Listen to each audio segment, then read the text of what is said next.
कि खुर्रम साहब, वज़ीर ख़ारजा और नायब वज़ीर आज़म इसहाक़ डार साहब की मुलाकात हो रही है। आप जब दौरा करके आए थे तो आपने कुछ सजेशंस दी थी, एक रिपोर्ट आपकी कमेटी ने और आपके डेलीगेशन ने दी होगी।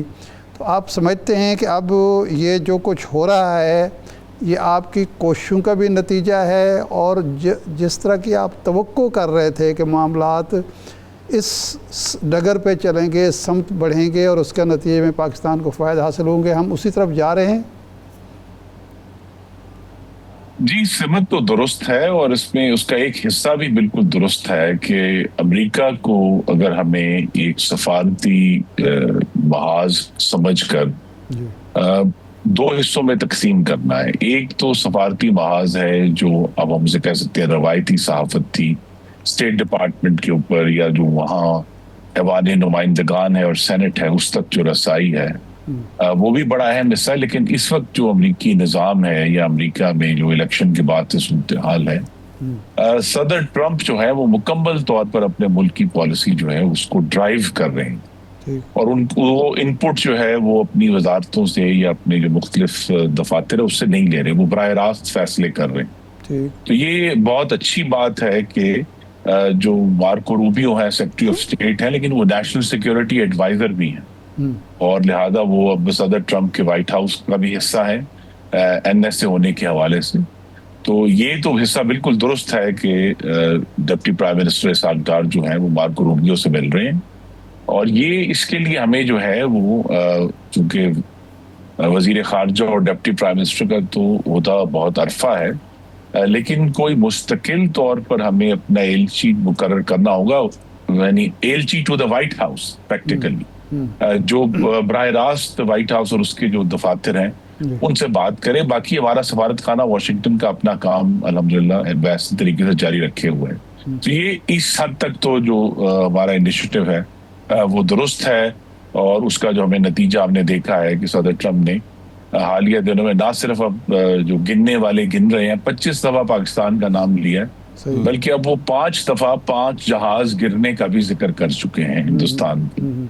तो लिहाजा उससे जो है पाकिस्तान का खुर्रम साहब ये बात दुरुस्त है। वो तो आज की जो डेवलपमेंट है, उन्होंने भारत को, अमेरिकी कंपनियों को इंतबाह किया कि भारतीय लोगों को अब मुलाजमतें ना दें टेक में।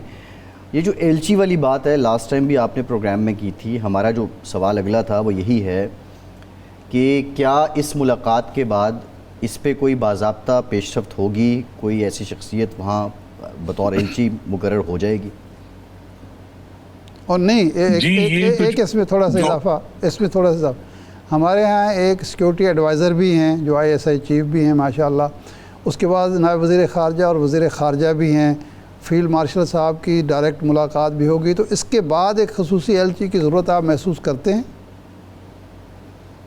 जी, खसूसी एलची का तो काम ये है कि वो 15 दिन में एक दफ़ा ज़रूर किसी न किसी व्हाइट हाउस के जो जिम्मेदारान हैं उनसे बात करे।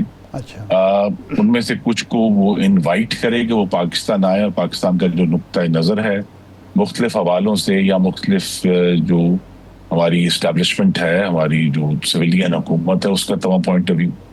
असल बात यह है कि कम्युनिकेशन जारी रखना विजिबली बहुत ज़रूरी है, क्योंकि पाकिस्तान का इस वक्त जो बराह रास्त आई थिंक शॉर्ट टर्म में मतमा नज़र होना चाहिए वो यही है कि सदर ट्रंप और मार्को रूबियो ने जो अपनी गुफ्तगू की है जो मीडिएशन के हवाले से, सालसी के हवाले से उन्होंने गुफ्तगू की है कि तमाम इश्यूज को, जिसका आपने जिक्र भी किया कश्मीर का, तमाम इश्यूज को जो है वो टेबल पर लाना चाहते हैं।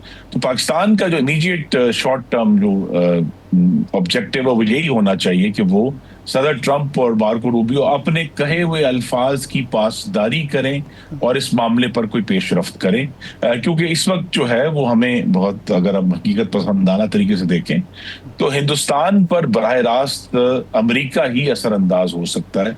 बाकी ममालिक का या बाकी एसोसिएशंस या मुख्तलिफ जो इत्तेहाद हैं उनका हिंदुस्तान पर एक कम असर है, तो उसको इस्तेमाल करना चाहिए। लेकिन सिर्फ व्हाइट हाउस नहीं है, इसमें एक बहुत बड़ी आई थिंक हुकूमत के सामने चैलेंज है। एक मीडिया जंग लड़नी है दो हवाले से, एक हिंदुस्तान को दहशतगर्द रियासत और कत्ल करवाने वाली रियासत के तौर पे एक्सपोज करना है, दूसरा ऑफ कोर्स पाकिस्तान का के ऊपर जो पानी का जो मामला है उसको भी दुनिया में एक्सपोज करना है। तो एक तो मीडिया वॉर है जो लड़नी है, अभी बाकी है।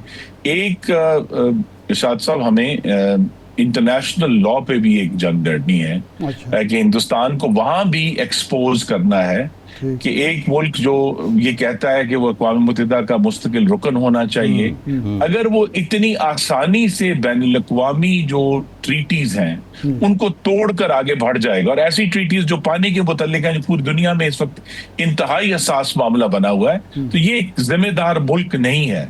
तो उसके लिए हमें बैनुल अक़वामी जो कवानीन, मसलन मुख्तलिफ जो बैनुल अक़वामी कॉन्फ्रेंसेस हैं, मुख्तलिफ जो बैनुल अक़वामी एक्सपर्ट्स हैं, वहां से अपने हक में राय लेनी है। एक अदालत ने हेग में बड़ी बहुत अच्छा पाकिस्तान के हक में बात, लेकिन उसको भी जिस तरह हमें पूरी दुनिया में उछालना चाहिए। असल तो जो आई थिंक, मैं अगर आजकल का जो अल्फाज हैं कि ये जो पूरा पाकिस्तान का मुकदमा है, इसको हमें इंफॉर्मेशन को वेपनाइज करना है पूरी दुनिया में जाकर। और हिंदुस्तान को जो आखिरी बात है वो ये है कि हिंदुस्तान को सफारती तौर पर आप कह सकते हैं कि उसका दायरा तन करना है। हमें जाके जो ब्रिक्स में ब्राजील और साउथ अमेरिका, उनसे भी बात करनी है।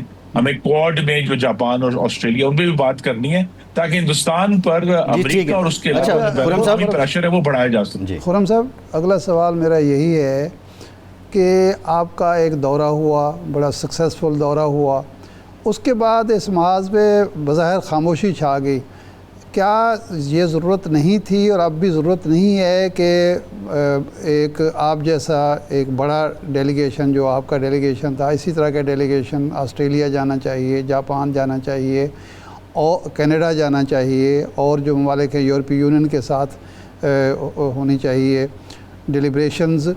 उस महौज पे खामोशी क्यों है? क्या कोई दौरा इस तरह का प्लान हो रहा है? आपकी इत्तला क्या है? फिर वापसी के बाद बिलावल भुट्टो साहब भी खामोश नज़र आते हैं। क्या उनको किसी नए दौरे के लिए तैयार किया जा रहा है या वो अपनी सियासी मसरूफियात में उलझ गए हैं? जी, ऐसी तो इस वक्त कोई मनसूबाबंदी जहन में नहीं है। अगरचे हमने वापसी के बाद इसकी पुरजोर वकालत की थी और ये भी कहा था कि जबकि एक बुनियादी पाकिस्तान का नैरेटिव हमने दुनिया में एक्सप्रेस कर दिया है, तो अब शायद गालिबन इतने बड़े बड़े डेलीगेशन की जरूरत नहीं होगी।